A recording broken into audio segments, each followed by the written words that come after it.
Back combing करायचंय powder टाकून.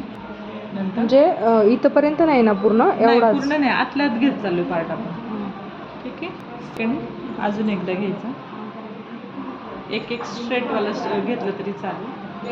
नंतर रूटला बॅक कॉम्बिंग बॅकला टाकून द्यायचं, कारण हा आपल्याला बाउन्स हवे. टोटल हेअर घ्यायचे, इथं पण रूट्सलाच बॅक कॉम्बिंग, आतल्या फ्रंटने फिनिशिंगला कोंब टाकायचं. त्यानंतर सगळे हेअर घ्यायचे, जसं आपण बॅक कॉम्बिंग केलं त्याच डायरेक्शनने घ्यायचं. ठीक आहे. त्यानंतर फिनिशिंग करायचं, मिररमध्ये बघत बघत करायचं. इथे स्ट्रेट आलं पाहिजे, आपल्या हातात आलं पाहिजे, एकदम हलकाट ठेवायचं आहे, टाईट टाईट खेचायचं नाही, कारण आपल्याला बाउन्स हवं आहे. त्यानंतर हे 2 फिंगर, ठीक आहे, हे वाले क्रॉस टाकते असं कात्रीसारखं. येस, कात्रीसारखं. आणि त्याला फोल्ड. नंतर मी हलकंसं राऊंड मारणार, पण राऊंड मारत मारत मागे मागे येते, मागे मागे येत मी इथे राऊंड येणार, दिसते. आणि जर ते जमत नसेल तर सिंपल ट्विस्टिंग करू शकतो. सिंपल ट्विस्टिंग केलं तर रिझल्ट तो मिळत नाही, म्हणजे जसा हा इथे शेप आला, रिझल्ट इथून राऊंड आला दिसतो, इथून राऊंड आला. जर तू सिंपलच केलं एकच ट्विस्टिंग असं, ठीक आहे, तो रिझल्ट नाही जो मला फिनिशिंग. अच्छा, म्हणजे व्ही क्रिएट होतोय हां, तो इथे पण विचित्र येतोय, दिसतं. म्हणून सिंपलवाला नकोय. टेक्निकली जर करायला झालं प्रोफेशनली बस मला सांगतो चिरायला होते मी. ठीक आहे. आता असं करत थोडंसं लूज थोडं स्प्रेड करायचं इकडे मागणं. मग इथं आल्यानंतर जे आपल्याला वाटते एक्स्ट्रा बाहेर आले त्याला टर्न करायचे, आणि मग करत करत इकडे यायचं, आणि मग जेवढा बाउन्स हवा आहे तेवढा पुढे मिररमध्ये बघायचं कधी. ठीक आहे. इकडनं बाउन्स आलं ते इकडे आलं लक्षात. असं पकडून क्लिप लावून द्यायची. यात पुलिंग करायची असेल, ठीक आहे, पुलिंग करायची आहे ना मला आता ह्याला, मग मी क्रॉसमध्ये युपिन लावून देते इथं जस्ट होल्डिंगसाठी. बट मी हार्ट स्पेडचं एकदा वॉश करायचं दाखवून. मग पुलिंग करताना काय करायचं, ही चिमटी असं उभं राहायचं बॅक साईडला. ठीक आहे, कारण फिनिशिंग आली पाहिजे ना, समोर नाही उभं राहायचं किंवा साईडला पण नाही, बॅकला. मग इकडनं ही घ्यायची, फर्स्ट लाईन घेतली, चिमटी पकडली, नंतर स्प्रेड करायचं, स्प्रेड बॅकने खेचायचं इकडे थोडंसं हलक्या हाताने. नंतर मग युपिन घ्यायचा, युपिनने आपल्याला युपिन पहिले स्ट्रेट टाकायचा, ऑलरेडी बॅक कॉम्बिंग केलेले खाली ते होल्डिंगचं काम करणं, आणि हलकंसं फिरवायचं आणि स्ट्रेट ठेवून द्यायचं. आणि हार्ड स्प्रे मारल्यानंतर ते तसंच राहणार. हो, तसंच राहणार. नंतर ते पिन्स काढायच्या सगळ्या एंडला काढायचं एकदम स्टे झाल्यानंतर. सेकंड सेम पुढची लाईन, त्याच्या पुढची 1 फिंगर सोडून ही लाईन येणार ना. नंतर एकदम जवळ पाहिजे तर जवळ पण करू शकते, एकदम चिपकून घालायचं. मग इकडनं करायचं, इकडनं केल्यानंतर परत तिला बोल हे पकडायला, तेवढीच तिची हेल्प होईल. त्याच्या पुढे लगेच पुलिंग कसं करायचं, मिडलला घेतल्यानंतर हलकंसं खेचायचं, एकदम हलका, खूप नाही, जास्त खेचायच्या मागे इकडं खराब होईल आपलं. असं त्या ह्याने पण होईल, कारण मी ट्विस्ट केले ना इकडे, त्याला ट्विस्ट नाही करता. सेम इकडे पण फिनिशिंगमध्ये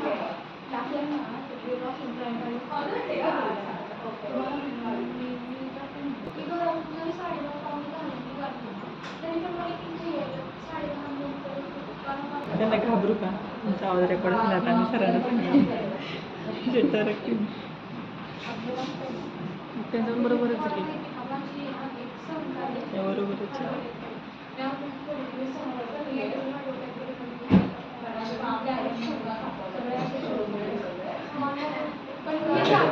स्ट्रेट टाकले असं स्प्रे काढतो, हार्ट स्प्रे इथं आहे का बघ, तो बघतो घे.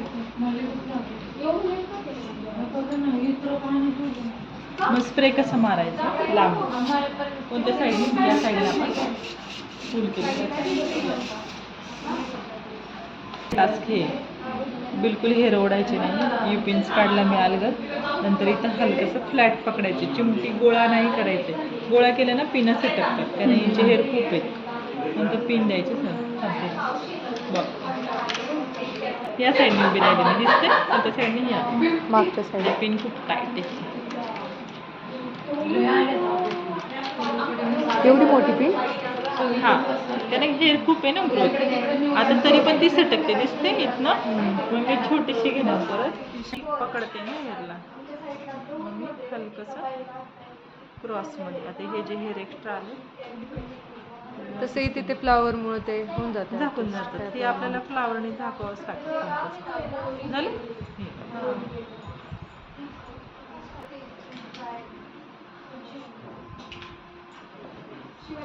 ज्यावेळेस मी ब्राईड करते इकडून कमी इकडून जास्त अशी हां. घ्यायची ना क्रॉस. आता माझा जो स्टुडंट आहे तो करत असतो इकडनं म्हणजे हेअरस्टाईल जास्त त्याला मी ट्रेन केलेलं आहे फुल. बरोबर 1 वर्षात कोण ट्रेन होत नसते, तो कंटिन्यू 3-4 वर्ष झाले बरोबरच असतं मला म्हणून झालं. आता तो मुलगा म्हणतो कुठे येऊ शकतो, मुलींचा थोडा इश्यू होतो.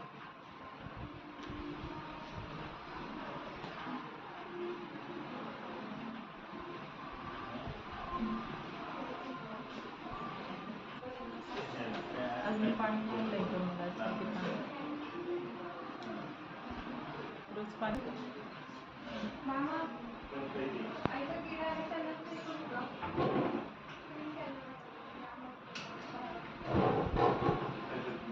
थोडं मला मिरर बघू दे.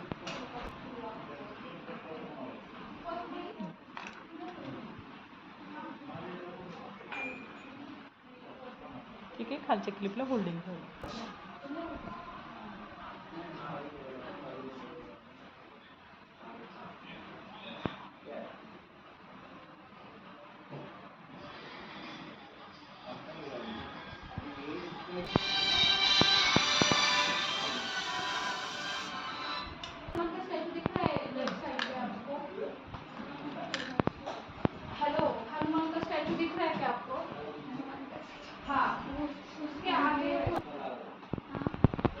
लावत बसायचं नाही. आता हे राहिलेले हे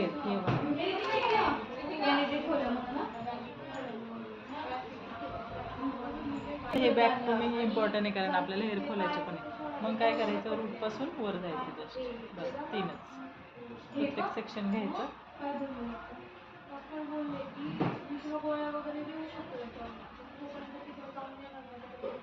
वरतून नेट लावायची. हां, वरतून नेट लावायचं. 3च. जास्त ओव्हर नाही करायचं आणि दाबायचं बिलकुल नाही. 1 2 and 3. 1 3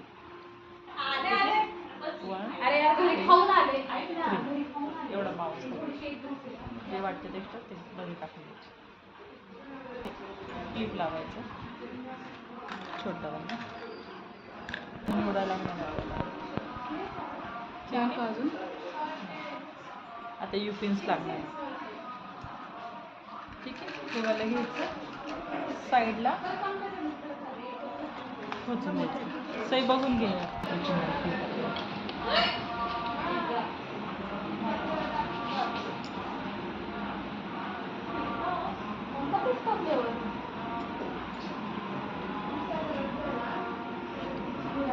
पटकन होतंय मागचं आहे ना. हां, हे असंच करायचं. आता हे करताना आतल्या क्लिप घालायची आणि लावायची.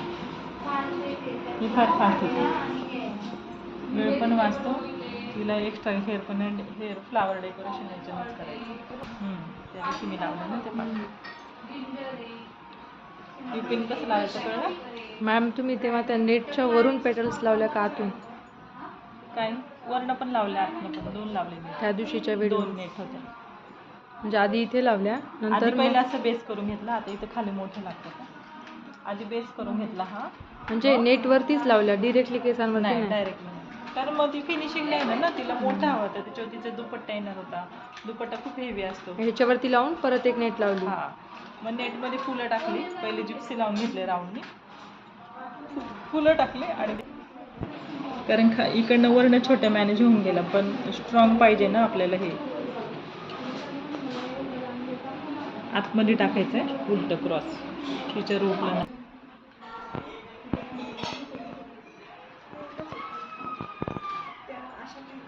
राहू दे, इथलंच घेऊ आता पुढच्या आपण. नको काढू त्यातलं.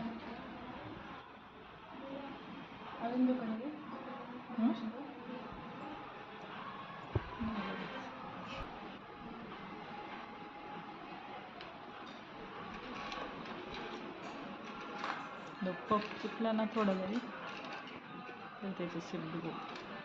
डिरेक्टली गजरा पण लावू शकतो ना वरून? डायरेक्टली गजरा पण लावू शकतो. आता एक फुलं आपण खालनं लावतो, वरनं न लावतो. ठीक आहे, वरून नाही लावायचे का? वरून नाही लावायचं, मला असंच ठेवायचं. वरून लावल्याने खूप ओढ दिसतं मला. खालनं खूप छान मोठी आहे फुलं.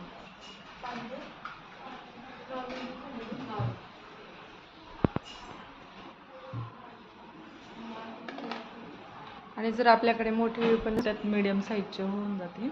बट जर तुम्हाला कामाचं फास्ट आणि इझिली करायचं असेल, स्ट्रॉंग